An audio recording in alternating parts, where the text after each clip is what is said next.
நடத்திடும் தேவன் என்னோடு இருக்க பயமே எனக்கில்லை. நான் நம்பிடும் தேவன் என் துருகமாயிருப்பதால் கலக்கமே எனக்கில்லை. என்னை நடத்திடும் தேவன் என்னோடு இருக்க பயமே எனக்கில்லை. நான் நம்பிடும் தேவன் என் துருகமாயிருப்பதால் எனக்கில்லை. பயமில்லை பயமில்லை பயமில்லை, நம் சார்பில் கர்த்தர் உண்டு பயமில்லை. பயமில்லை பயமில்லை பயமில்லை, நமக்காக யுத்தம் செய்வார் பயமில்லை. என்னை நடத்திடும் தேவன் என்னோடு இருக்க பயமே எனக்கில்லை. நான் நம்பிடும் தேவன் என் துருகமாயிருப்பதால் கலக்கமே எனக்கில்லை. என்னை நடத்திடும் தேவன் என்னோடு இருக்க பயமே எனக்கில்லை. நான் நம்பிடும் தேவன் என் துருகமாயிருப்பதால் எனக்கில்லை.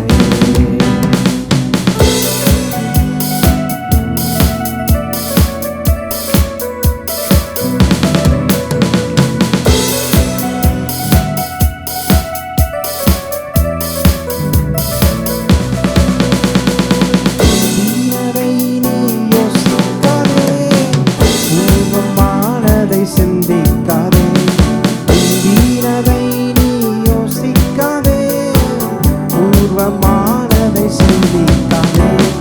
மேலானதை நீ சுதந்தரிக்க வேறொன்று செய்வார் பயமில்லை. மேலானதை நீ சுதந்தரிக்க வேறொன்று செய்வார் பயமில்லை. பயமில்லை பயமில்லை பயமில்லை, நம் சார்பில் கர்த்தர் உண்டு பயமில்லை. பயமில்லை பயமில்லை பயமில்லை, நமக்காக யுத்தம் செய்வார் பயமில்லை. என்னை நடத்திடும் தேவன் என்னோடு இருக்க பயமே எனக்கில்லை. நான் நம்பிடும் தேவன் என் துருகமாயிருப்பதால் கலக்கமே. என்னை நடத்திடும் தேவன் என்னோடு இருக்க பயமே எனக்கில்லை. நான் நம்பிடும் தேவன் என் துருகமாயிருப்பதால் கலக்கமே எனக்கில்லை.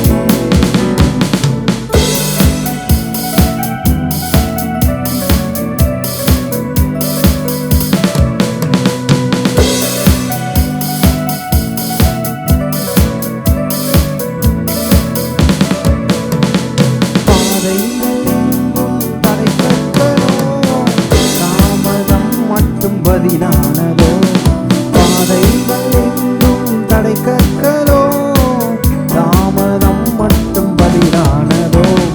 நீவனியாய் நம்மை நடத்திடும் தேவன் நிச்சயம் நடத்துவார் பயமில்லை. நீவனியாய் நம்மை நடத்திடும் தேவன் நிச்சயம் நடத்துவார் பயமில்லை. பயமில்லை பயமில்லை பயமில்லை, நம் சார்பில் கர்த்தர் உண்டு பயமில்லை. பயமில்லை பயமில்லை பயமில்லை, நமக்காக யுத்தம் செய்வார் பயமில்லை. என்னை நடத்திடும் தேவன் என்னோடு இருக்க பயமே எனக்கில்லை. நான் நம்பிடும் தேவன் என் துருகமாயிருப்பதால் கலக்கமே. என்னை நடத்திடும் தேவன் என்னோடு இருக்க பயமே எனக்கில்லை. நான் நம்பிடும் தேவன் துருகமாயிருப்பதால் கலக்கமே எனக்கில்லை.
செய்வார் பயமில்லை.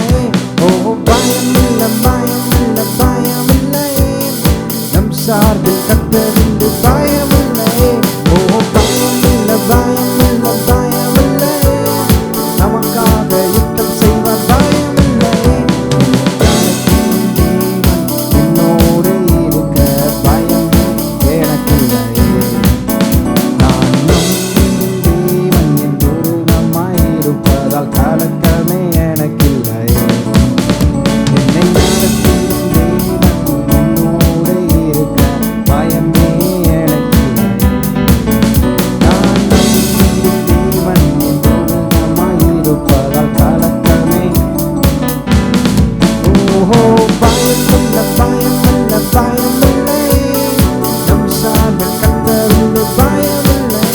ஓஹோ பயமில்லை பயமில்லை பயமில்லை, நமக்காக யுத்தம் செய்வார் பயமில்லை.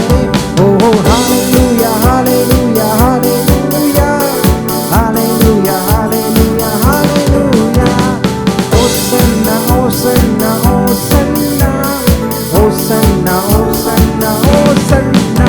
ஓ பயமில்லை பயமில்லை பயமில்லை, நம் சார்பில் கர்த்தர் உண்டு பயமில்லை. ஓ பயமில்லை பயமில்லை பயமில்லை, நமக்காக யுத்தம் செய்வார் பயமில்லை. ஓ பயமில்லை பயமில்லை பயமில்லை, நம் சார்பில் கர்த்தர் உண்டு பயமில்லை. ஓ பயமில்லை பயமில்லை பயமில்லை, நமக்காக யுத்தம் செய்வார் பயமில்லை.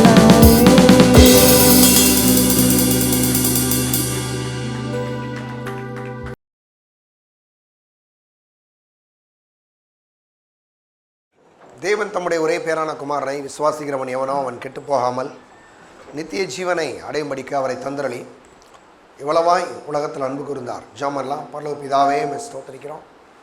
மனுஷனை பற்றினால் மாத்திரமல்ல, தேவனுடைய வாயிலிருந்து புறப்படுகிற ஒவ்வொரு வார்த்தையினாலும் பிழைப்பான் என்று எழுதியிருக்கிறபடி ஆண்டவரே உடைய வார்த்தை ஆவியானவரை அபிஷேகித்து உடைய பிள்ளைகள் மத்தியில் அனுப்புவீராக. உடைய வசனம் அனுப்பின காரியமாய் வாய்க்கட்டும். இயேசுவின் நாமத்தில் ஜெபிக்கிறோம் பிதாவே, ஆமென். தேவனுடைய பள்ளியிலே வேதம் சொல்லுது, தேவன் தம்முடைய ஒரே பேரான குமாரனை விசுவாசிக்கிறவன் எவனோ அவன் கெட்டுப்போகாமல் நித்திய ஜீவனை அடையும்படிக்கு அவரை தந்தரளி இவ்வளவாய் தேவன் உலகத்தில் அன்பு கூர்ந்தார் என்று நாம் வேதத்தில் பார்க்கிறோம். ஆண்டவராய் இயேசு நாம் ஒவ்வொருவருக்காகவும் இந்த உலகத்தில் சிலுவையிலே அடிக்கப்பட்டு இரத்தத்தை சிந்தி மரித்து உயிரோடு எழுந்து ஆண்டவராய் இயேசு ஜீவிக்கிறார். அவரை உங்களுடைய ஆண்டவராக இரட்சகராக நீங்கள் ஏற்றுக்கொள்ளுங்கள். ஆண்டவராய் இயேசுவை ஆண்டவராக ஏற்றுக்கொண்ட தேவனுடைய பிள்ளைகள் நாம் இந்த உலகத்தில் வெற்றியான ஆசீர்வாதமான ஒரு பெரிய செழிப்பான வாழ்க்கையை நாம் வாழும்படியாக தேவன் விரும்புகிறார். ஆனால் அநேக இடங்களில் இப்படிப்பட்ட விருப்பங்களை அவர்கள் போதிக்காதனால, தேவனுடைய விருப்பத்தை பற்றி போதிக்காதனால அநேகர் பலவிதமான கடன் பிரச்சனையினாலேயும் பல தருத்திரங்களினாலேயும் மக்கள் பீடிக்கப்பட்டு அநேகர் அவர்கள் பல தருத்திர வாழ்க்கை வாழ்கிறதை பார்க்கிறோம். ஆனால் வேதம் சொல்லுது, 3 யோவான் 2ஆம் வசனம் நம்ம எல்லாரும் எடுத்துக்கொள்வோம். 2ஆம் வசனம், பிரியமானவனே உன் ஆத்துமா வாழ்கிறது போல நீ எல்லாவற்றிலும் வாழ்ந்து சுகமாக இருக்கும்படி வேண்டுகிறேன். இங்கே ஆண்டவர் சொல்லுகிறதை பார்க்குறோம். ஆண்டவர் யோவான் மூலமாக பேசுகிறார். பிரியமானவனே உன் ஆத்துமா வாழ்கிறது போல நீ எல்லாவற்றிலும் வாழ்ந்து சுகமாக இருக்கும்படி செழிப்பாக இருக்கும்படி நான் விரும்புகிறேன் என்று தேவன் அங்கே பாருங்கள் அப்போஸ்தலனாகிய யோவான் மூலமாக பேசுகிறத பார்க்குறோம். ஆண்டவராக இயேசுவை என்னைக்கு நம்ம ஆண்டவராக ஏற்றுக்கொண்டோமோ அந்த நாள் முதற்கொண்டு நம்ம எல்லாரும் கிறிஸ்துவுக்குள்ளே தேவனுக்கு பிரியமான அவருடைய பிள்ளைகளாக நாம் இருக்கிறோம் என்பதை ஒருபோதும் மறக்கக்கூடாது. நம்ம மேலே தேவன் கோபமாக இல்லை, நம்ம மேலே எப்போதும் நம்முடைய ஆண்டவர் பிரியமாக இருக்கிறார் என்பதை மறக்கக்கூடாது. அது மட்டும் இல்லாமல் பாருங்கள் வேதத்தில் பார்க்கும்போது அப்போ இங்கே சொல்கிறாரு, பிரியமானவனே உன் ஆத்துமா வாழ்கிறது போல நீ எல்லாவற்றிலும் வாழ்ந்து சுகமாக இருக்கும்படி நான் விரும்புகிறேன் சொல்லும்போது நம்முடைய ஆத்துமா வாழ்ந்து செழிப்பாக இருப்பதை தேவன் விரும்புகிறார். குறிப்பாக சொல்கிறாரு, நாம் அதாவது செழிப்பை பெற்றுக்கொள்ள மனது மிக மிக முக்கியம். நம்முடைய மனது ஆவி, ஆத்மா, சரீரம் என்று மனுஷன் 3 பகுதியை உடையவனாக இருக்கிறான். ஆனால் ஆவி ரட்சிக்கப்பட்டிருக்கு, ஆத்மா ஒவ்வொரு நாளையும், நம்முடைய மனது ஒவ்வொரு நாளையும் நாம் ரட்சிக்கப்பட வேண்டும். சரீரம் ஒரு நாள் ஆண்டவராகிய இயேசுவின் வருகையிலே ரட்சிக்கப்படும். அப்போ அந்த மனதுன்றது ஏன் ரட்சிக்கப்படணும், ஏன் அநேக ஒவ்வொரு நாளையும் மறுரூபமாகணும் அப்படின்னா, இங்கே மனது தான் வந்து பாருங்கள், மனதுக்கும் நம்முடைய செழிப்புக்கும் மிக மிக ஒரு பெரிய நெருங்கிய தொடர்பு இருக்குது. ஆனால் அப்போஸ்தலனாகிய அங்கே யோவான் சொல்லும்போது, பிரியமானவனே, உன் ஆத்துமா வாழுகிறது போல நீ எல்லாவற்றிலும் வாழ்ந்து சுகமாக இருக்கும்படி நான் விரும்புகிறேன் என்று சொல்கிறார். பாருங்கள், ஒரு வசனம் போனோம். சங்கீதக்காரன் தாவீது ஒன்று சொல்கிற பார்ப்போம். எடுங்க, சங்கீதம் 103 அதிகாரம். சங்கீதம் 103 நம்ம வந்து குறிப்பாக 2ஆம் வசனத்தை நம்ம பாருங்கள், நம்ம வாசிக்கலாம். 2ஆம் வசனம், என் ஆத்துமாவே கர்த்தரை ஸ்தோத்திரி, அவர் செய்த சகல உபகாரங்களையும் மறவாதே. அப்போ பாருங்கள், மனதில் ஆத்மாவில் அவர் எவ்வளவோ நன்மையான காரியங்களை நமக்கு செய்ததை நாம் நினைக்க வேண்டும். நம்ம ஒவ்வொரு நாளும் அவருக்கு நன்றி சொல்லணும். நம்ம வந்து எவ்வளவோ காரியங்கள் ஆஸ்வதிக்கப்பட்டிருக்கோம். ஆனால் பிசாசு வந்து பார்த்திங்கன்னா அது இல்லை இது இல்லைன்னு சொல்லி சில குற்றங்களை சொல்லுவான். ஏன்னா சிலருக்கெல்லாம் பார்த்திங்கன்னா அது இல்லை இது இல்லைன்னு சொல்லி ஆண்டவர் மேலே குற்றம் சொல்லிகிட்டே இருப்பாங்க. அந்த மாதிரி இல்லாமல் அந்த நன்றி உள்ள இருதயம் பாருங்கள் எப்பயுமே இருக்குது.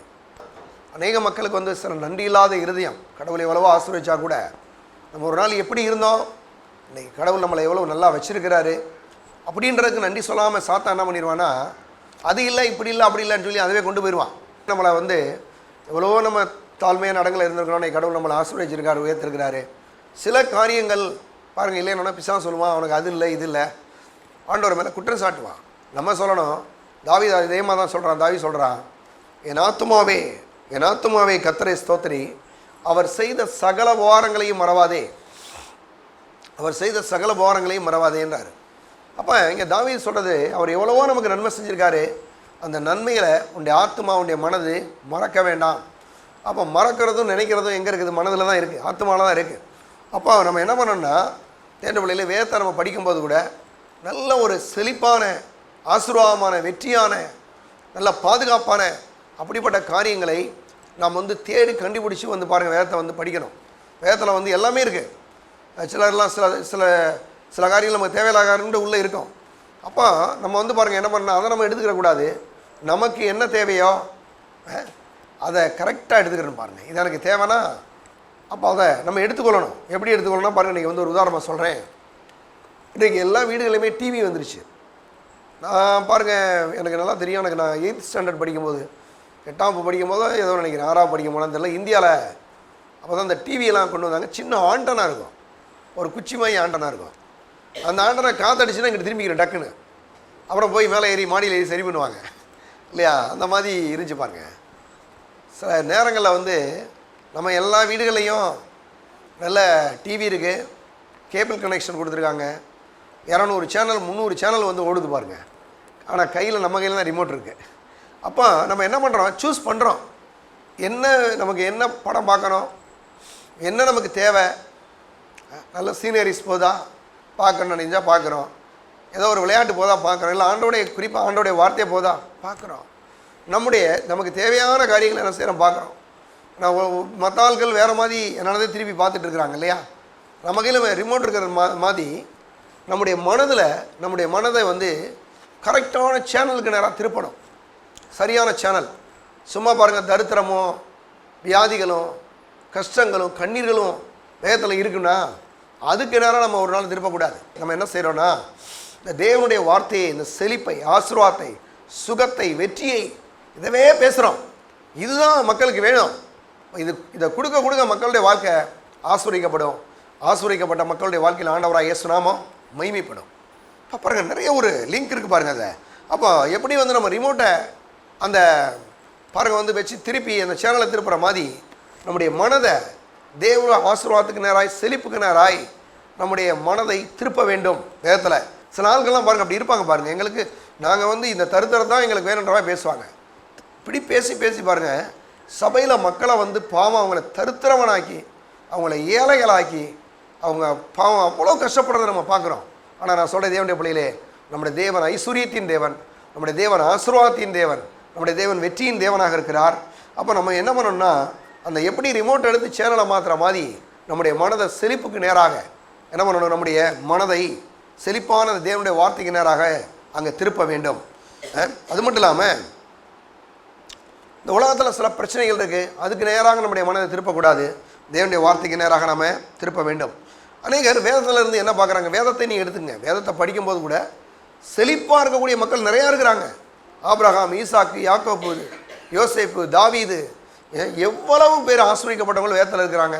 இதெல்லாம் விட்டுட்டு எது தருத்திரமோ, எது ஒன்றுக்கு உதவாதோ, இதுவே மக்கள்கிட்ட வந்து பிரசங்கம் பண்ணி இந்த மனதில் இந்த மாதிரி தருத்திரமான காரியங்களை ஒருபோதும் எடுத்துக்கொள்ளவே கூடாது. பைபிளில் இருந்து எங்கெங்கே தருத்திரம் இருக்குது, எங்கெங்கே பிரச்சனை இருக்குது, யார் யார் பின்மாறி போயிட்டான், யார் யார் விழுந்து போனா, இதெல்லாம் நம்ம எடுக்காமல் யார் யார் வெற்றி பெற்றிருக்கிறாங்க, யார் யார் ஆசீர்வதிக்கப்பட்டிருக்காங்க, யார் மூலமாக ஆண்டவருடைய நாம மகிமைப்பட்டுச்சு, இதெல்லாம் வந்து பாருங்கள். எடுத்துக்கொள்ளும் போது நம்முடைய மனது மாறும், நம்முடைய மனது மாறும், நம்ம ஆசீர்வதிக்கப்படுவோம். அநேக மக்களுக்கு ஆசீர்வாதமான கருவிகளாக நம்ம இருப்போம். அப்போ வந்து அந்த டிவியில் சேனலை மாத்திர மாதிரி நம்முடைய மனதை தேவனுடைய வார்த்தைக்கு நேராய், செழிப்புக்கு நேராய், ஆசீர்வாதத்துக்கு நேராய், வெற்றிக்கு நேராய் திருப்பணும். அப்போ சிலர்லாம் என்ன பண்ணிடுறாங்கன்னா, இந்த தருத்திரத்தவே பேச வேண்டியதான் வேலை. ஞாயிற்றுக்கிழமை ஆச்சுன்னா தருத்திரம் தான். அந்த அந்த லாசரை பற்றி தான் பிரசங்கமே. லாசரு, யோபெல்லாம் பாருங்கள். யோபு பாருங்கள், 1ஆம் அதிகாரத்தில் 7,000 ஆடு வச்சுருந்தார், 42ஆம் அதிகாரத்தில் 14,000 ஆடு வச்சுருக்காரு. ஆனால் இவங்க என்ன பண்ணுவாங்கன்னா, இந்த 1ஆம் அதிகாரத்தை விட்டுட்டு இந்த 42ஆம் அதிகாரத்தை விட்டுட்டு கரெக்டாக அந்த மீத இருக்க அதிகாரத்தை பூரா எடுத்துகிட்டு பேசுவாங்க. யோபு இருந்தார், அவர் சுரண்டினார், அவருக்கு அப்படி ஆச்சு இப்படி ஆச்சு. நான் சொல்கிறேன், யோபு போட்ட துன்பம், யோபு போட்ட பிரச்சனை நான் வந்து எனக்கு தேவையில்லை. யோபு ஆசீர்வதிக்கப்பட்டது மாதிரி நான் ஆசீர்வதிக்கப்பட விரும்புகிறேன். ரெண்டத்தனையான ஆசீர்வாதங்க, எல்லாம் டபுளு. 7,000 ஆடு 14,000, 3,000 மாடு, 6,000 மாடு, எல்லாம் டபுளா. நான் சொல்கிறேன் தேவனுடைய பிள்ளைகளே, ஆசீர்வாதத்தை இப்படி தான் நம்ம பார்க்க வேண்டும். வேதத்தில் செழிப்பை இப்படி தான் பார்க்கணும். சும்மா பாருங்கள், தரித்திரத்தவே நீங்கள் போய் பார்க்கவே கூடாது. அப்போ செழிப்பை பார்க்கணும். ஆனால் நீங்கள் ஒரு விஷயத்தை கவனிச்சிங்கன்னா, இவங்க ரொம்ப பெரிய பிரபலமாக பேசுகிற விஷயம் என்னென்னா இந்த லாசரு தான். விடுங்க, லூக்கா 16ஆம் அதிகாரம் 16, 20, 21 ஸ்தோத்திரம் பாருங்கள். அவனுடைய மேசையிலிருந்து விழும் துணிக்கையிலாலே தன் பசியை ஆற்ற ஆசையாயிருந்தான். நாய்கள் வந்து அவன் பருக்களை நக்கிற்று. பின்பு அந்த தருத்திரன் மரித்து தேவதூரால் ஆபிரகாமுடைய மடியிலே கொண்டு போய் விடப்பட்டான். பாருங்கள், ஐஸ்வர்யவானும் மரித்து அடக்கம் பண்ணப்பட்டான். நல்லா கவனிங்களேன், இந்த இடத்துல இதைத்தான் எடுத்துக்கிறாங்க. என்ன எடுக்கிறாங்க? இந்த லாசர் இருக்கானே, இவன் வந்து அவனுடைய மேசையில் இருந்து விழும் துணிக்கையை, என்னது அந்த மேசையில் இருந்து 21 வருஷம் அவனுடைய மேசையில் இருந்து விழுந்த துணிக்கைகளாலே தன் பசியை ஆற்ற ஆசையாக இருந்தான். நாய்கள் வந்து அந்த அவன் பற்களை நக்கிற்று. நாய் கூட வந்து பாருங்க அங்கே வந்து நிற்கிட்டு, இவன் போய் போகிறவங்கள நாயெல்லாம் பிரச்சனை கொடுக்குது. இவன் என்ன யோசிக்கிறான்னா, போய் பெரிய ஒரு ஐஸ்வர்யவான் பணக்காரன், அவன் வீட்டு வாசப்படியில் போய் இருக்கிறான். இருந்தால் பாருங்கள், அங்கே விழுறக்கூடிய மிச்ச மீதி அந்த இலையில் ஒட்டியிருக்கிற இந்த சாப்பாடெல்லாம் சாப்பிட்றதுக்கு இவன் உட்காந்துட்டு இருக்கிறான். நல்ல கவனிங்க, இவன் ஒரு ஆபிரகாமுடைய பிள்ளைங்க, நல்லா கரெக்டாக தெரிஞ்சுங்க. இவன் ஒரு ஆபிரகாமுடைய பிள்ளை, உடன்படிக்கையின் பிள்ளை. இந்த லாசரு ஆபிரகாம், ஈசாக்கு, யாக்கோப்புடைய அந்த முற்பிதாக்கள் உங்களுக்கு உண்டு. ஆனால் இவன் என்ன பண்ணிகிட்டு இருக்கான்? போய் பார்த்தீங்கன்னா அங்கே கீழே விழுந்து ஒருத்தன் கீழே போடுற சோதை போய் தின்றதுக்கு ரெடியாக உட்காந்துருக்கிறான். டெய்லி இதே தான் பழப்பு. ஆனால் அங்கே பாருங்கள், அந்த வசனம் 22ஆம் வசனத்தில், பின்பு அந்த தரித்திரனும் மரித்து தேவரால் பாருங்கள் தேவதூரால் ஆபிரகாமுடைய மடியிலே கொண்டு போய் விடப்பட்டான். ஐஸ்வர்யவனும் மரித்து அடக்கம் பண்ணப்பட்டான். நல்லா கவனிங்க, 2 பேருமே இறந்து போயிட்டாங்க. இந்த விஷயத்தை நேயர் என்ன சொல்கிறாங்கன்னா, தரித்திரவன் பார்த்தீங்களா பூமியில் எவ்வளவு பிச்சைக்காரனாக இருந்தான், அதனால் பரலோகத்தில் போய் அவன் நல்லா ஆபிரகாமுடைய மடியில் போய் இருந்தான் அப்படின்னு சொல்லி சொல்கிறாங்க. நல்லா கவனிங்களேன், தரித்திரம் பார்த்தீங்க, அந்த ஐஸ்வர்யவன் பார்த்தீங்களா அவன் போய் பாதாளத்துக்கு போயிட்டான் பார்த்தீங்களா அப்படின்னு சொல்கிறாங்க. நல்லா கவனிங்க இந்த விஷயத்தை. இங்கே அவன் பணக்காரனாக இருந்தான், இவன் ஏழையாக இருந்தான், அதனால் அவங்க 2 பேரும் பரலோகத்துக்கு போகல. அவன் வந்து பரலோகத்துக்கு போகல, இவன் பாதாளத்துக்கு போகல. நல்லா கவனிச்சிங்கன்னா, இவன் இந்த தரித்திரன் ஆபிரகாமுடைய பிள்ளை, ரட்சிக்கப்பட்டு ஆண்டவரை ஏற்றுக்கொண்ட ஒரு மனுஷன். பாருங்கள், ஆண்டவரை ஆராதிக்கிற மனுஷனாக இருக்கிறான். ஆனால் இவனுக்கு என்ன பிரச்சனைனா, ஐஸ்வர்யத்தை குறித்து விசுவாசிக்காத மனுஷனாக இவன் இருக்கிறான்.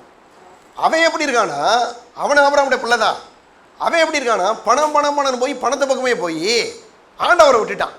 நல்லா கவனிங்க, நீங்கள் இதை நல்லா சொல்கிற புரிஞ்சுக்கணும்.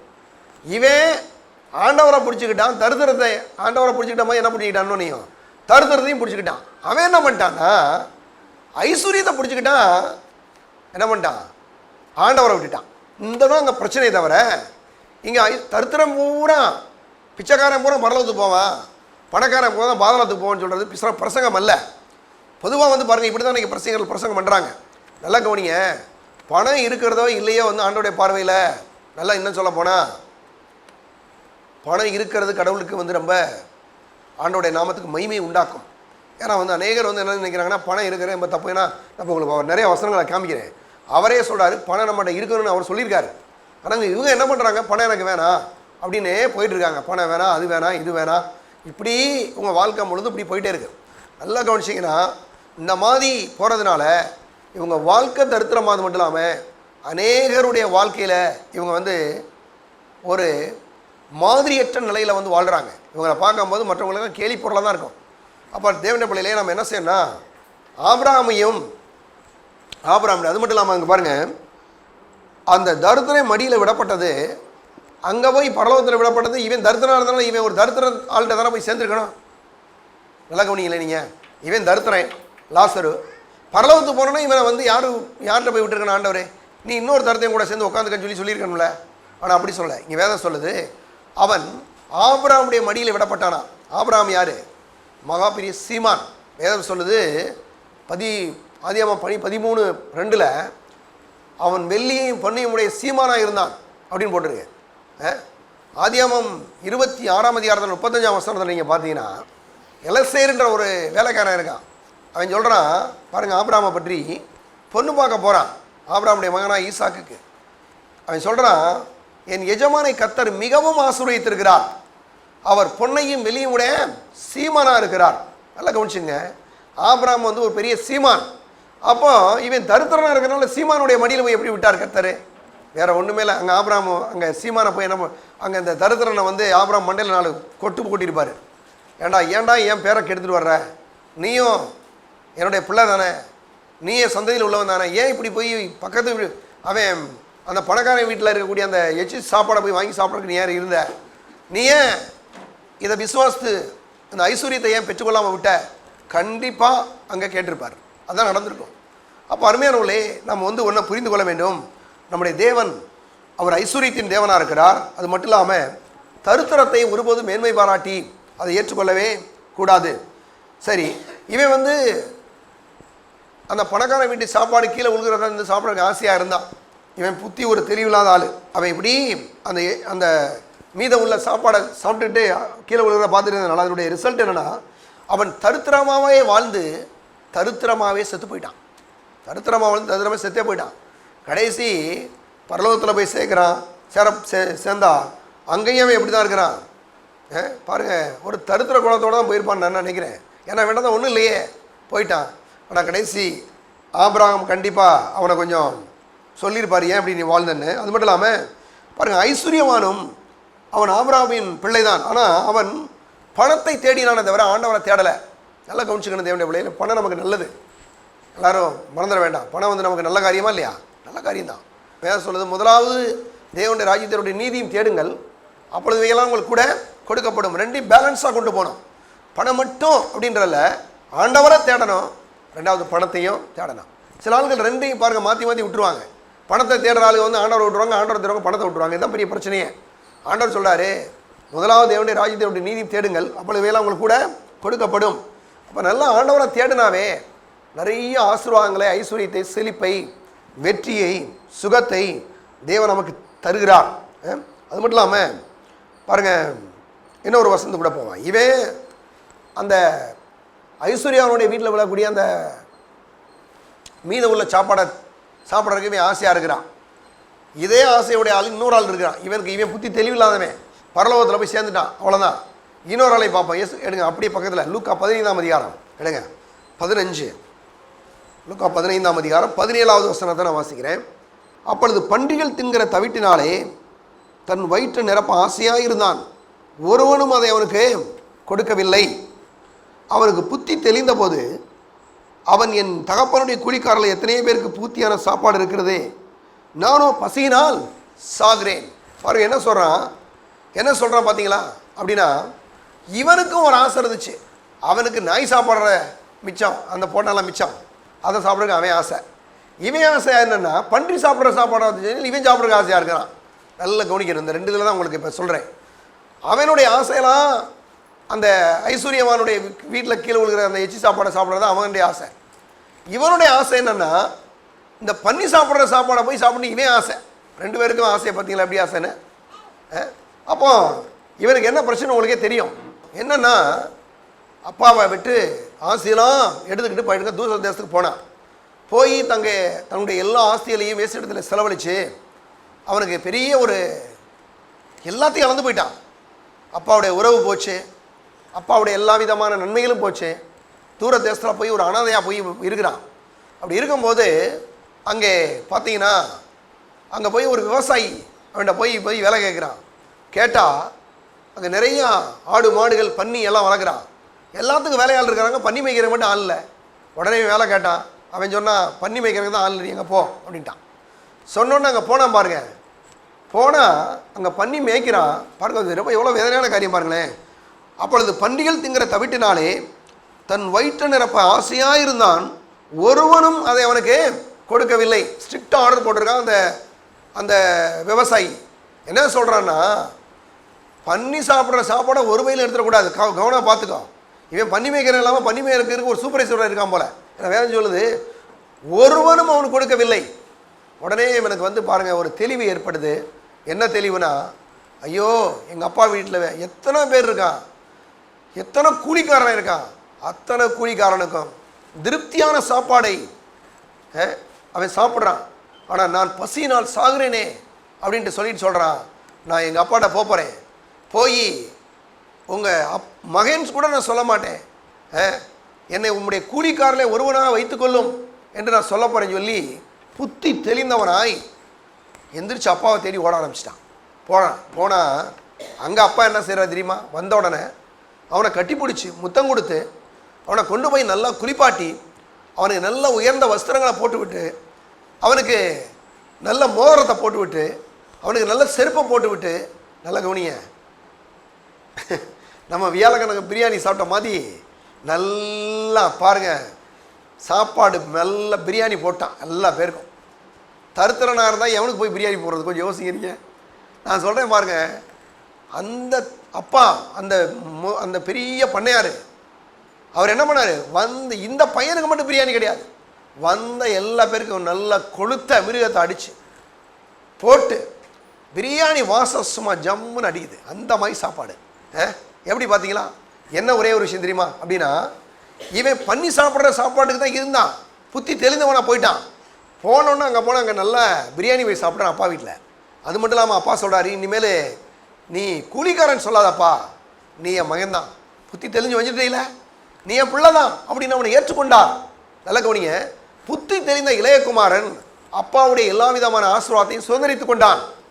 நல்ல பாருங்க, உயர்ந்த வஸ்திரம், நல்ல அருமையான மோதிரம், அது தங்க மோதிரமோ வைர மோதிரமோ தெரியல, அவ்வளோ அழகான மோதிரம், உயர்ந்த என்னது நல்ல வஸ்திரத்தை கொண்டு வந்து கொடுக்குறாரு அப்பா.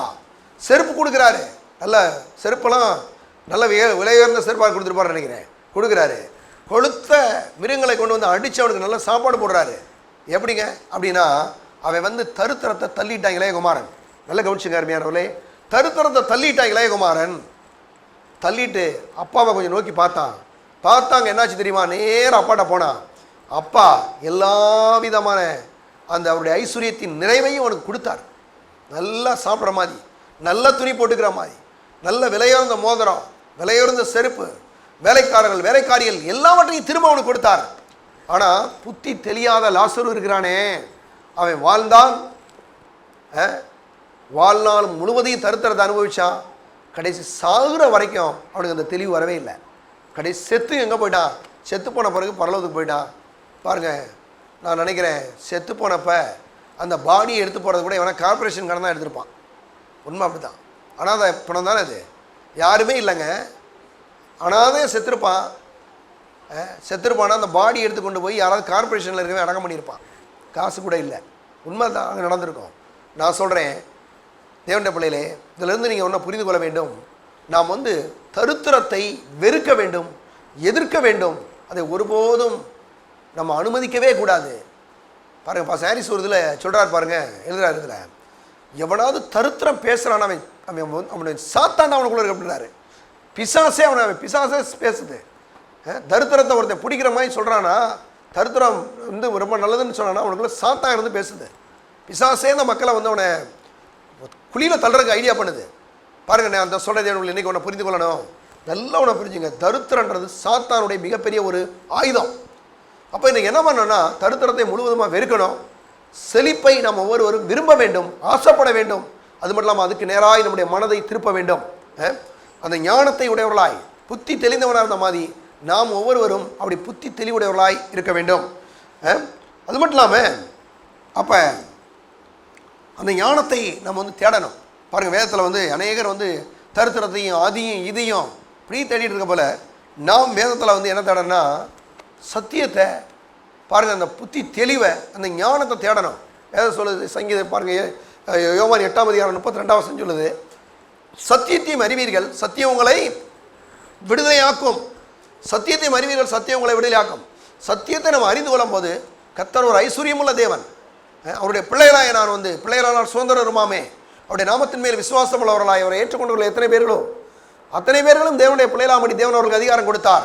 இப்போ தேவனுடைய பிள்ளைகளாக இருக்கும்போது கண்டிப்பாக சொல்கிறேன், அந்த மகாபெரிய அந்த ஐஸ்வர்யமுள்ள தேவனுடைய எல்லா விதமான ஆசீர்வாதத்தை நாம் சுதந்திரித்து கொள்ள முடியும். அப்போ வந்து அந்த சத்தியத்தை குறித்த வெளிச்சம் இருந்தால் தான் நாம் விடுவிக்கப்படபடி தரித்திரத்திலிருந்து விடுதலையாக்கப்படுறது மட்டும் இல்லாமல் நாம் இந்த ஞானத்தை தேடணும். அந்த தெளிவை, அந்த புத்தி தெளிவை எப்படி அந்த இளையகுமாரன் வந்து புத்தி தெளிந்தவனாக போனால் பாருங்கள், அதே மாதிரி நமக்கு ஒரு புத்தி தெளிவு ஏற்படணும். அதுக்கு பேர் தான் பாருங்கள் ஞானம். எடுங்க, நீதிமொழிகள் 3:13 நான் வாசிக்கிறேன். 13 ஞானத்தை கண்டறிகிற மனுஷனும் புத்தியை சம்பாதிக்கிற மனுஷனும் பாக்கியவான்கள். நல்லா பாருங்கள், சொல்கிறாரு, ஞானத்தை கண்டடைகிற மனுஷனும் புத்தியை சம்பாதிக்கிற மனுஷனும் பாக்கியவான். எப்படி வந்து ஒரு புதையலை எப்படி கண்டுபிடிக்கிற மாதிரி நம்ம வந்து இந்த ஞானத்தை கண்டுபிடிச்சிருக்கிறோம். ஆண்டவராக இயேசு ஆண்டவர்னு ஏற்றுக்கொண்டிருக்கிறோம். இந்த சத்திய வேதம் பாருங்கள், ஒரு ஞானம் நிறைந்த புத்தகம். வேதம் ஒவ்வொரு வசனமும் ஞானம் தான். ஞானம் தேவனுடைய வார்த்தை ஒன்று ஞானமாக இருக்குது. சொல்கிறாரு, ஞானத்தை கண்டடைகிற மனுஷனும் புத்தியை சம்பாதிக்கிற மனுஷனும் பாக்கியவான்கள். அதன் வர்த்தகம் வெள்ளி வர்த்தகத்திலும் அதன் ஆதாயம் பசும்பொன்னிலும் உத்தமமானது. நல்ல கவனிங்க, சொல்கிறார், வர்த்தகம்னா வியாபாரம்னு அர்த்தம். வெள்ளியை விற்கக்கூடிய ஆட்கள் பாருங்கள், வெள்ளி வியாபாரம் பண்ணுறவங்க வந்து சும்மா சாரமாக இருப்பாங்களா? பெரிய பெரிய பணக்காரங்களாக இருப்பாங்க. அதனுடைய வர்த்தகம் வெள்ளி வர்த்தகத்திலும் அதன் ஆதாயம் பசும்பொன்னிலும் மிகுந்ததுன்றார். பாருங்கள், இந்த ஞானத்தை தேடும் போது நகைக்கடை வச்சுருந்து லாபம் அடிக்கிறாங்க பாருங்கள். அங்கே போனவங்க என்னென்ன சொல்கிறாங்க தெரியுமா? செய்கூலின்றாங்க, சேதாரன்றாங்க, டேக்ஸுன்னு சொல்கிறாங்க, எல்லாத்தையும் மொத்தமாக இருந்தாலும் அடிச்சுக்கிறாங்க. நம்மளால் ஒருத்தர் நமக்கு தெரிஞ்சு பாருங்க, ஒரு கடையில் போய் கேட்டாராம், செய்கூலின்னு சொல்கிறேன், சரி ஏற்றுக்கிறேன், அந்த சேதாரங்கிறதெல்லாம் என்ன கொஞ்சம் கொடுத்துறியான்னு கேட்டாராம். பாருங்கள், அது எப்படி அவங்க கொடுப்பாங்க? சேதாரன்னு சொல்லுவாங்களே தவிர கொடுக்க மாட்டாங்க. நான் சொல்கிறேன், அவங்கெல்லாம் வந்து பெரிய அந்த வெள்ளி பொண்ணெல்லாம் விற்கிறவங்கள பார்த்தா சாதாரணமாக கிடையாது. கர்த்தர் எதுக்கு சொல்கிறாருன்னா, வெள்ளி பொண்ணை பற்றி சொல்கிறாரு. அதன் பாருங்கள், அதன் வர்த்தகம் வெள்ளி, பாருங்கள், அதன் வர்த்தகம் வெள்ளியின் வர்த்தகத்திலும் அதன் ஆதாயம் பசுமொன்னிலும் என்னது உத்தமமானது. நல்லா சொல்கிறார் பாருங்க. அப்போ எவ்வளோ ஒரு பாருங்கள், கர்த்தர் வந்து இந்த தேடும் போது என்ன லாபம் வரும், இந்த ஞானத்தை தரும் போது என்னென்ன கிடைக்கின்றாரு. வெள்ளி வியாபாரம் பண்ணுறவங்கள விட, பொண்ணுன்னு ஆதாயம் கிடைக்கிற மனுஷர்களை விட இந்த ஞானத்தை தேடுகிற மனுஷன் பாக்கியவான். ஏன்னா அதில் வந்து அவ்வளோ அதோட சிறந்த காரியம் இருக்குன்றாரு. லாபம் இருக்குது, ஆதாயம் இருக்குது. அது மட்டும் இல்லாமல் அவங்க சொல்கிறாரு, முத்துக்களை பார்க்கிலும் அதன் விலையேற பெற்றது, நீ இச்சிக்கத்தக்கதொன்றும் அதற்கு நிகர் அல்ல. என்ன சொல்கிறாரு, முத்துக்களை விட அது விலையேற பெற்றது. நீங்கள் இந்த ஜுவல்லரிக்கெல்லாம் போனீங்கன்னா சின்ன சின்ன கல்லுகள் பதிச்ச சில மோதிரம்லாம் வச்சுருக்காங்க. போய் பார்த்தீங்கன்னா ஒரு மாதிரி சேப்பு கலரு, ப்ளூ கலரு, பச்சை கலர்லாம் வச்சுருக்காங்க. அவங்கள்ட்ட கேட்டால் நீங்கள் விலையை கேட்டிங்கன்னா ஆச்சரியப்படுவீங்க. இந்த இவ்வளோ தான் இருக்கும், எத்தனையோ லட்சங்க அது. நான் கேட்டேன் அன்னைக்கு, இந்த வைரம்லாம் விற்கிறீங்களே, நிறைய வைரம் கல் வச்சுருக்கே, அது வந்து விலை எப்படி? ஒரே ஒரு கல் வச்சுருக்க வைரம் எப்படின்னு கேட்டேன். அந்த ஆள் சொல்கிறான், ஒரே ஒரு கல் வச்சுருக்க வைரம் பல லட்சம் ரூபா சார் அப்படின்னா. பல லட்சம். சின்ன ஒரு இவ்வளோ தான் இருக்குது அந்த கல், 10 லட்ச ரூபா ஒரு கல் மோதிரத்தில் இருக்குது. நம்ம நினைப்போம் என்னமோ பாசி ஈஸியாக கோர்த்து வச்சுருக்காங்க. அவன் சொல்கிறான் லட்சம், பல லட்சம் சார். ஆச்சரியமாக இருக்கு கேட்கும்போது. கர்த்தர் சொல்கிறாரு, அதனுடைய விலை முத்துக்களை பார்க்கிலும் உயர்ந்தது. எது? ஞானம். இந்த ஞானம் தேவனுடைய வார்த்தை. இந்த வார்த்தையை நம்ம தேடும் போது பாருங்கள் என்ன சொல்கிறாருன்னா, இப்படிப்பட்ட ஐஸ்வர்யங்கள், செழிப்பு, ஆசீர்வாதங்களை தேவன் நம்ம கொடுக்குறாராம். அதனுடைய வர்த்தகம், அதனுடைய வியாபாரம் வெள்ளியினுடைய வியாபாரத்தை காட்டிலையும், அதனுடைய பலன் பசுமண்ணை காட்டிலையும், அதனுடைய விலை முத்துக்களை பார்க்கலும் உயர்ந்தது. அடுத்த பாருங்கள், அடுத்த வசனம் பாருங்களேன். முத்துக்களை பார்க்கலும் விலை விலையேற பெற்றது. நீ இச்சிக்கத்தக்கது ஒன்றும் அதற்கு நிகரல்ல. அதன் வலது கையிலே தீர்க்காயுசும் அதன் இடது கையிலே செல்வமும் கனமும் இருக்கிறது. நிறைய பேர் சொல்கிறாங்க, பணம் வேணாம், பொண்ணு வேணாம், ஒன்று வேணாம் அப்படின்றாங்க. கர்த்தர் சொல்கிறாரு, அதன் வலது கையிலே என்ன இருக்கான்? தீர்க்காயுசு. வலது கையில் அந்த கை ரைட் சைடு, இதில் தீர்க்காயுசு இருக்கான். இப்போ ஒரு ஆளுக்கு நீடிய ஆயுள் இருந்தால் தான் அவனால் அனுபவிக்க முடியும். கடவுள் எவ்வளோ நல்லவர் பாருங்க. ஒரு ஆளுக்கு பொண்ணு வெயிலையும் குடிச்சிட்டு பாதி செத்து போயிட்டான், என்ன பண்ணுறது? கர்த்தர் என்ன பண்ணார் தெரியுமா? அவனுக்கு ஞானத்தை தேடுறவனுக்கு தீர்க்காயுசை கொடுக்குறாராம். நல்லா புரிஞ்சுங்க தேவனுடைய பிள்ளைகளே. இந்த தேவ வசனத்தை நம்ம திரும்ப திரும்ப படித்து அதை அறிக்கை செய்து, அதை விசுவாசத்தை அறிக்கை செய்து பேசி இப்படி இருக்கும்போது சொல்கிறாரு, தீர்க்க ஆயுசை கொடுக்குறார். இன்றைக்கி நான் சொல்கிறேன், நமக்கு அப்படிப்பட்ட தீர்க்க ஆயுசை நம்முடைய தேவன் கொடுக்குறார். நம்ம அதை தேட தேட தேட தீர்க்க ஆயுசு பெருகிக்கிட்டே வரும். பாருங்கள் சொல்கிறாரு, தீர்க்க ஆயுசை பாருங்கள், அந்த அதன் வலது கையிலே தீர்க்க ஆயுசும் அதன் இடது கையிலே என்ன இருக்கா? செல்வமும் கனமும் இருக்குது. எப்படி பாருங்க, செல்வம் அடுத்து கனம். பணம் எவ்வளோ இருக்குன்ற பாருங்க, பணமும் கனமும். நல்லா கவனிச்சிட்டிங்களா? செல்வமும் கனத்தையும் கடவுள் கொடுக்குறாராம். ஒரு மனுஷன் இந்த கடவுளுடைய வசனத்தை தேட தேட பார்த்தீங்கன்னா அந்த கனமும் அந்த பணமும் தானாக வந்துடுதுங்க. பணம் வந்துடும், கனம் வந்துடும். அதான் நான் சொல்கிறேன் அருமையான தேவனுடைய பிள்ளையிலே, இன்றைக்கி இந்த செல்வமும் தீர்க்காயுசும் செல்வமும் கனமும் எல்லாவற்றையும் இங்கே பாருங்கள் வேறு சொல்லுது, அதன் வலது கையிலே தீர்க்காயுசும் அதன் இடது கையிலே செல்வமும் கனமும் இருக்கிறது. நல்லா கவனிச்சிங்களா?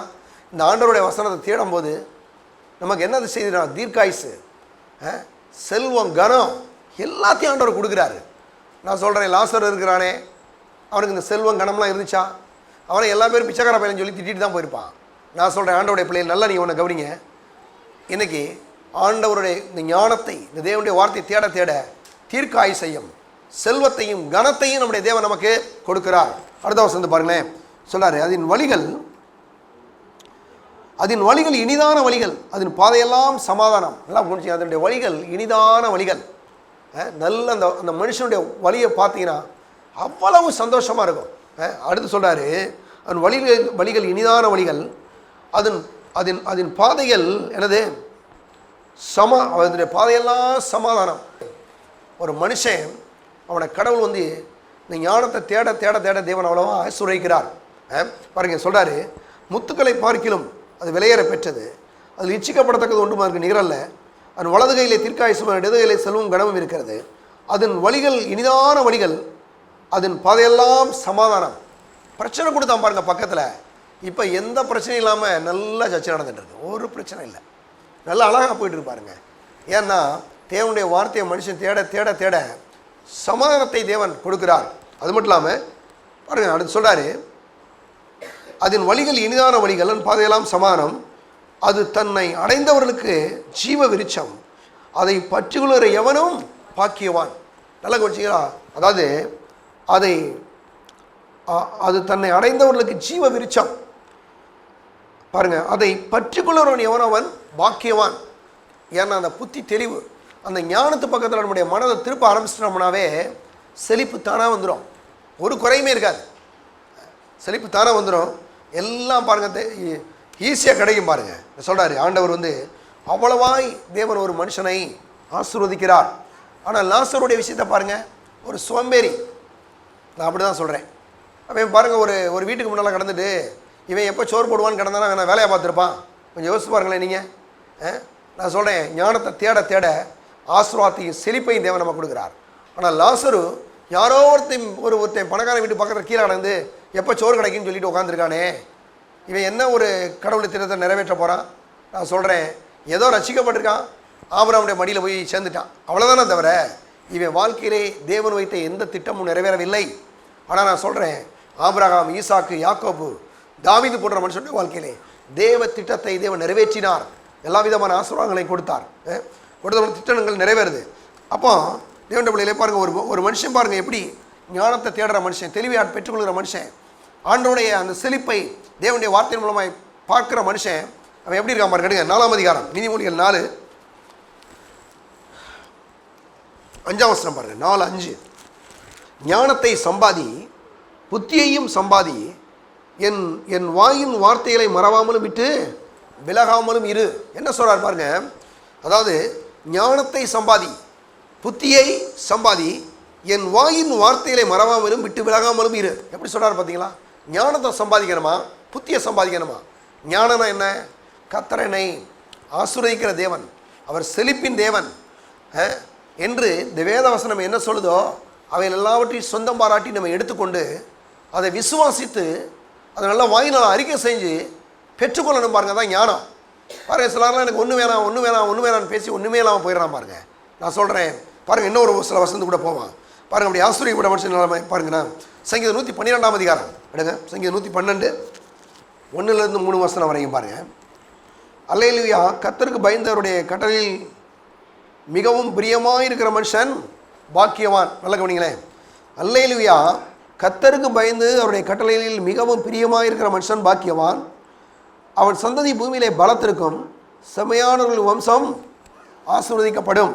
பாருங்கள், அடுத்து 3வது வசனம் கூட வாசிக்கலாம். ஆஸ்தியும் ஐஸ்வர்யமும் அவன் வீட்டில் இருக்கும். நம்ம ஏற்கனவே சொன்னோம், அவன் வலது கையிலே தீர்க்க ஆயுசோட, இடது கையிலே எனது செல்வம் கனமோ இருக்கும். இங்கே கவனிச்சு பாருங்க. ஆஸ்தியும் ஐஸ்வர்யமும் அவன் வீட்டில் இருக்கும், அவனுடைய நீதி என்றென்றைக்கும் நிற்கும். அவனுடைய வீட்டில் ஆஸ்தியும் ஐஸ்வர்யமும் இருக்குமா? நல்லா கவனிச்சுங்க. நல்ல ஆண்டவருடைய இந்த செழிப்பை ஆண்டவரை பார்க்குற மனுஷன், இந்த வசனத்தை படிக்கிற மனுஷனுடைய வீட்டில் என்ன இருக்குது தெரியுமா? ஆஸ்தியும் ஐஸ்வர்யமும் அவன் வீட்டில் இருக்கும். கர்த்தருக்கு பயந்து வார்த்தையின்படி நடக்கிற மனுஷன், வாழ்கிற மனுஷனுடைய வாழ்க்கையிலே ஆஸ்தியும் ஐஸ்வர்யமும் அவன் வீட்டில் இருக்கும், அவனுடைய நீதி என்னென்றைக்கும் நிற்கும். அவனுடைய நீதி என்னென்றைக்கும் நிற்கும். நல்லா கவனிங்க. வீட்டில் என்ன இருக்கணும் அப்படின்னா, ஆஸ்தியும் ஐஸ்வர்யம் அவன் வீட்டில் இருக்கணும்ன்ற இருக்குது பாருங்க. ஆஸ்தியும் ஐஸ்வர்யம் அவன் வீட்டில் இருக்கணும். ஏன் இருக்கணும்னா, இவனுக்கு வீடே கிடையாது. யாருக்கு? லாசருக்கு வீடே கிடையாதுங்க. தெருவில் பாருங்க, கீழே விழுகிற சாப்பிட்டுட்டு இருக்கிறான். ஆனால் கர்த்தருக்கு பயப்படுற மனுஷன், கர்த்தருடைய வார்த்தையின்படி வாழ்கிற மனுஷன், கர்த்தருடைய வசனத்தின்படி கேட்டு செய்கிற மனுஷன் எப்படி இருப்பான்னா, அவன் ஆஸ்தியும் ஐஸ்வர்யம் அவன் வீட்டில் இருக்கும், அவனுடைய நீதி என்னென்றைக்கும் நிற்கும். ஆஸ்தி ஐஸ்வர்யம் அவனுடைய வீட்டில் என்ன செய்யுமா? இருக்கும். நல்லா கவனிச்சிங்களா? அப்போ இன்னைக்கு ஞானத்தை புத்தியை தேடி தெளிவடைகிற மனுஷனுடைய வீட்டில் ஆஸ்தியும் ஐஸ்வர்யமும் நம்முடைய வீட்டில் இருக்கும், அவனுடைய நீதி என்றென்றைக்கும் நிற்கும். அடுத்து பாருங்க, அதிலேயே இன்னொரு வசனம் கூட வாசிக்கலாம். 5ஆம் வசனம் பாருங்க. இறங்கி கடன் கொடுத்து தன் காரியங்களை நியாயமானபடி நடப்பிக்கிற மனுஷன் பாக்கியவான். இவன் எப்படி இருக்கானா? இறங்கி கடன் கொடுக்குற மனுஷனாக இருக்கானா பாருங்க. கடவுள் அந்த மாதிரி இவனை மாற்றிடுறாரு, கடன் கொடுக்குற மனுஷனா. 9ஆம் வசனம் வாசிப்பான். வாரி இறைத்தான், ஏழைகளுக்கு கொடுத்தான், அவனுடைய நீதி என்னென்றைக்கும் நிற்கும், அவன் கொம்பு மகிமையாய் உயர்த்தப்படும். வாரி இறைத்தான்.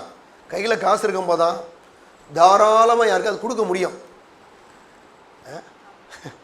நம்ம கையில் காசு இல்லைன்னா யார் கொடுக்க முடியும்? ஒன்றும் கொடுக்க முடியாது. அப்போ நல்லா கவனிச்சுங்க, நம்ம கையில் காசு இருக்கணும், இருந்தால் தான் வாரி இறைக்க முடியும். ஊழியங்களுக்காக இருந்தாலும் சரி, எதுக்காக இருந்தாலும் சரி, நல்லா தாராளமாக கொடுக்க முடியும். ஒருத்தன் கஷ்டப்படுறதுனா இதை சில உதவிகளை செய்யலாம். நான் சொல்கிறேன் தேவனுடைய வழியிலே. அப்போ சொல்கிறாரு, வாரி இறைத்தான் ஏழைகளுக்கு, வாரி இறைத்தான் ஏழைகளுக்கு கொடுத்தான், அவனுடைய நீதி என்னென்றைக்கும் நிற்கும், அவன் கொம்பு மகிமையாய் உயர்த்தப்படும். ஏன்னா வீட்டில் 3ஆம் வசனத்தில் ஆஸ்தியும் ஐஸ்வர்யம் அவன் வீட்டில் ஆஸ்தி ஐஸ்வர்யம் இருக்கவே தாராளமாக கொடுக்க ஆரம்பிப்பான். கர்த்தருக்குன்னு கொடுப்பான், ஏழைக்குன்னு கொடுப்பான். இன்னும் சொல்ல போனால் சில ஆளாக இருக்கிறான், பொஞ்சாதி பிள்ளைகளுக்கு நல்லது கூட வாங்கி கொடுக்காமல் இருக்கான் பாருங்க. நான் சொல்கிறேன், பொஞ்சாதி பிள்ளைகளுக்கு நல்லது வாங்கி கொடுக்கணுங்க. தேவனுடைய பிள்ளைகள் நல்லா கவனிங்க. தருத்திரத்தில் நம்ம வாழணும் அவசியம் இருக்கவே இருக்காது. ஏன்னா கையிலையும் வீட்டிலையும் ஐஸ்வர்யமும் ஆஸ்தி இருக்கும்போது, எந்த குறைகளாக இருக்கும்போது எதை கேட்டாலும் வாங்கி கொடுக்கணுன்ற ஒரு மனநிலைக்கு வந்துடுவோம் நம்ம. சகோதரர்களுக்கு நான் சொல்கிறேன், இந்த மாதிரி இந்த ஞானத்தை தேடும் போது உங்களுடைய மனைவி ஒரு நாளும் எனக்கு இது எங்கள் வீட்டுக்காரர் வாங்கி கொடுக்கலன்னு சொல்லி வேதனைப்பட மாட்டாங்க. கண்டிப்பாக சொல்கிறேன், நீங்கள் அவர்கிட்ட கேட்டால் எனக்கு உடனே அவர் வாங்கி கொடுத்துருவாருன்னு அந்த நல்ல எண்ணத்துக்கு வந்துடுவாங்க. நல்லா தேவனுடைய பிள்ளையிலே. ஏன்னா இதை நீங்கள் தேடுங்க. ஆஸ்தியும் இந்த ஐஸ்வர்யம் எல்லாம் கர்த்தர் கொடுப்பாரு. உங்களுடைய வீட்டிலே ஐஸ்வர்யம், ஆஸ்தியும் ஐஸ்வர்யமும் தங்கும் இருக்கும்போது ஒரு நாளும் ஒரு குறையில்லாமல் நம்ம வாழலாம். வேலைகளை கர்த்தர் ஆசீர்வதிப்பார். ஒரு இன்னைக்கு பாஸ்டர் சாலமன் சொன்னாங்களே, அது மாதிரி பாருங்கள் 100 மடங்கு ஆசீர்வதிச்சா எப்படி இருக்குனார்ல, அது மாதிரி கொஞ்சம் சம்பளம் வாங்குறீங்க, இன்னும் அதிகமாக கர்த்தர் உங்களை ஆசீர்வதிச்சாருன்னா எப்படி இருக்கும்? நிறையா கொடுப்பீங்க, நிறையா பிள்ளைகளுக்கு வாங்கி கொடுப்பீங்க, மனைவிக்கு வாங்கி கொடுப்பீங்க, என்னென்ன சொந்தக்காரன் வந்தாலும் வா நீ சாப்பிட்டு போன்னு சொல்லி கொடுப்பீங்க. ஏன்னா அந்த ஆஸ்தியும் ஐஸ்வர்யத்தையும் கர்த்தர் நமக்கு கொடுக்கிறார். பாருங்கள், கடைசியாக பார்த்து முடிக்க போகிறோம். எடுங்க சங்கீதம் 37 அதிகாரம் 5 வசனம் எடுங்க. நான் இளைஞனாக இருந்தேன், முதிர் வயதிலும் ஆனேன், ஆனாலும் நீதிமான் கைவிடப்பட்டதையும் அவன் சந்ததி அப்பத்துக்கு இறந்து திரிகிறதையும் நான் காணவில்லை. நல்லா கவனிங்களே, என்ன சொல்கிறாருன்னா, நான் இளைஞனாக இருந்தேன், நான் முதிர் வயதிலும் ஆனேன், ஆனாலும் நீதிமான் கைவிடப்பட்டதையும் அவன் சந்ததி அப்பத்துக்கு இறந்து திரிகிறதையும் நான் காணவில்லை. எப்படி பார்த்தீங்களா? நல்லா கவனிச்சுங்க. நீதிமான் கைவிடப்பட்டதையும், நம்மளாம் நீதிமான், ஆண்டோடைய பிள்ளைகளாகிய நம்ம எல்லாரும் நீதிமான்கள். இப்போ நீதிமான்கள் வந்து பாருங்கள் சொல்கிறாரு, நான் பாருங்கள் நான் இளைஞனாக இருந்தேன், நான் இளைஞனாக இருக்கும்போதே ஆண்டவர் பற்றி எனக்கு தெரியும், அறிந்திருந்தேன். நான் முதிர் வயதிலும் ஆனேன், கிட்டத்தட்ட 70 வயசுக்கிட்ட ஆயிடுச்சு தாவீதுக்கு ஆனேன், ஆனாலும் நீதிமான் கைவிடப்பட்டதையும் அவன் சந்ததி அப்பத்துக்கு இறந்து திரியை நான் காணவில்லை. ஆனால் லாசர் எப்படி இருந்தாங்க? ஒரு பிச்சைக்காரனை உட்காந்து சாப்பாடு போடுறத சாப்பிட்டுட்டு இருக்கான் அவன் போடுறத. இவன் தாவீது சொல்கிறான், நீதிமான் நான் இளைஞனாக இருந்தேன், முதிர் வயதிலும் ஆனேன், நீதிமான் கைவிடப்பட்டதையும் அவன் சந்ததி அப்பத்துக்கு இறந்து திரியை நான் காணவில்லை என்றான். அப்போ நல்ல கவனிங்களே, தாவீதுடைய விசுவாசம் என்ன அப்படின்னா, ஒரு நாள் ஆண்டவரை தேடுறவன் நீதிமான், தேவனுடைய பிள்ளை, அப்பத்துக்கு ஒரு வேளை சாப்பாட்டுக்காக பிச்சை எடுக்கக்கூடிய நிலை ஏற்படாதுன்னு சொல்லி தாவீது சொல்கிறான். ஆனால் லாசர் என்ன சொல்கிறான்? அவன் எப்படா சாப்பாடு போடுவான், எப்படா அந்த கீழே விழுகிற அந்த மிச்ச சோறு கிடைக்கும் அப்படின்னு அதை பார்த்துட்டு இருக்கான். இப்போ தாவீதுடைய விசுவாசத்தின்படி தாவீது செழித்த ஒரு மனுஷனாக இருந்தான். சாதாரணமான ஒரு ஆட்டு மேய்ப்பனாக இருந்த அவனை கர்த்தர் மகா பெரிய ஐஸ்வர்யவனாய் ராஜாவாக மாற்றிட்டார். ஆனால் லாசரு வாழ்நாள் முழுவதும் தரித்திரவானாய் வாழ்ந்து தரித்திரவானாவே செத்து போயிட்டான். அப்போ நம்ம எதை பார்க்குறோன்றது ரொம்ப ரொம்ப முக்கியம். அவன் எப்படா அவன் சோறு போடுவான்ற பார்த்துட்டு இருந்தான். ஆனால் தாவீது சொல்கிறான், நான் எனக்கு ஒன்று தெரியும், நான் இளைஞனாக இருந்தேன், முதிர் வயதிலும் ஆனேன், நீதிமான் கைவிடப்பட்டதையும் அவன் சந்ததி அவன் பிள்ளைகள் அவனுடைய சந்ததியார் ஒரு பாருங்க சந்ததி எனது அப்பத்துக்கு இறந்து திரிதை நான் காணவில்லை, பிச்சை எடுக்கிறத நான் பார்க்கலன்றான். ஏன்? தேவனுடைய வார்த்தையை தேடுற மனுஷன், தேவ ஞானத்தை தேடுற மனுஷன், சபைக்கு வர்ற மனுஷன், ரட்சிக்கப்பட்ட மனுஷன், ஆண்டவர் ஆராதிக்கிற மனுஷன் ஒரு நாளும் பண விஷயங்களை குறைவிட மாட்டான் என்பதை வேதம் தெளிவாக சொல்லுது. எவ்வளோ பாருங்க நம்ம எடுத்துக்கணும். அப்போ ஆண்கள்லாம் வந்து மற்ற ஆண்கள்லாம் என்ன பிரசங்கம் பண்ணுறாங்க? அந்த லாசரு அவன் கஞ்சி நாம கிடந்தான், அவன் வந்து சாப்பாடு தெரிஞ்சான். எவ்வளோ பெரிய ஒரு தவறான பிரசங்கம் பார்த்தீங்களா? நான் சொல்கிறேன், நீங்கள் ஒவ்வொருவரும் புரிந்து கொள்ள வேண்டும். அப்போ என்னென்னா, நான் இளைஞராக இருந்தேன், நான் முதிர் வயதிலும் ஆனேன், நீதிமான் கைவிடப்பட்டதை அவன் சந்ததி அப்போது இறந்திருந்த நான் காணவில்லைன்னு சொல்லி தாவீது சொன்னது போல நாம் இந்த நாட்களில்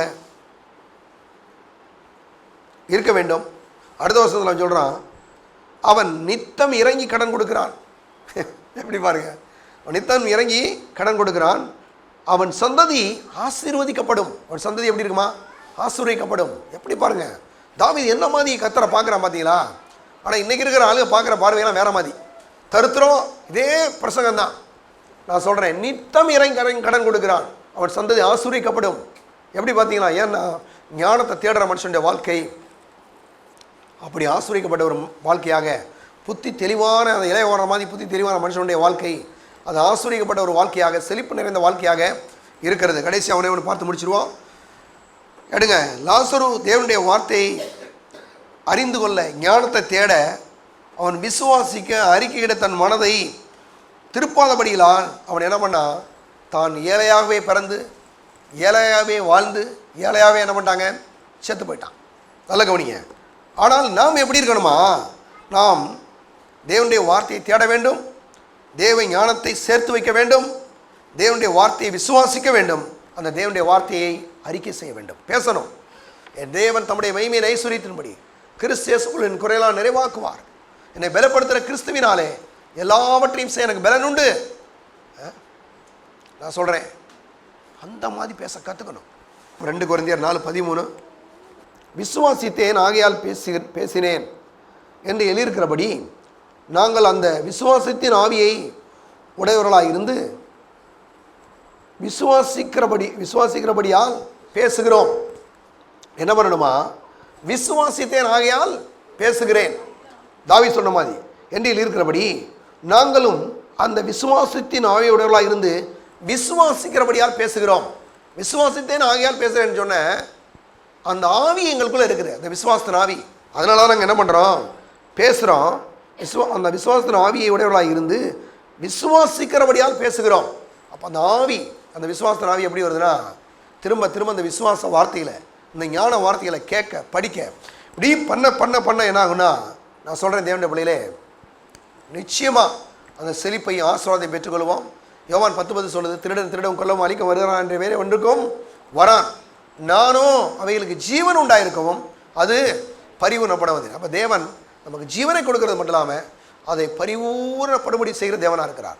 நம்மளை தேவன் ஒருபோதும் பாதியில் கைவிட்டு போகிறவர் கிடையாது. அவர் பரிபூர்ணமாய் நம்மளை ஆசீர்வதிக்கிற தேவனாய் இருக்கிறார். தேவனுடைய பிள்ளைகள், அப்போ இன்றைக்கி அந்த 7 லாசரை பார்க்குறத விட்டுட்டு ஞானத்தை பார்ப்போம். அந்த ஞான சத்தியங்களை அறிந்து கொள்வோம். மனது செழிப்படையட்டும். அன்றைக்கி அந்த இளைய குமாரன் புத்தி தெளிந்து அப்பாட்ட போய் ஆசீர்வாதங்களை பெற்றுக்கொண்ட மாதிரி நாமும் புத்தி தெளிவுடையவர்களாய் இந்த ஞானத்தை பார்க்காம இந்த தகப்பனுடைய, இந்த தேவனுடைய இந்த வார்த்தைக்கு நேராய் நம்முடைய மனதை பாருங்க திருப்புவோம். அப்படிப்பட்ட நன்மைகளை, ஆசீர்வாதத்தை பெற்றுக்கொள்வோம். கர்த்தர் உங்களை ஆசீர்வதிப்பார். ஜெபம் எல்லாரும்.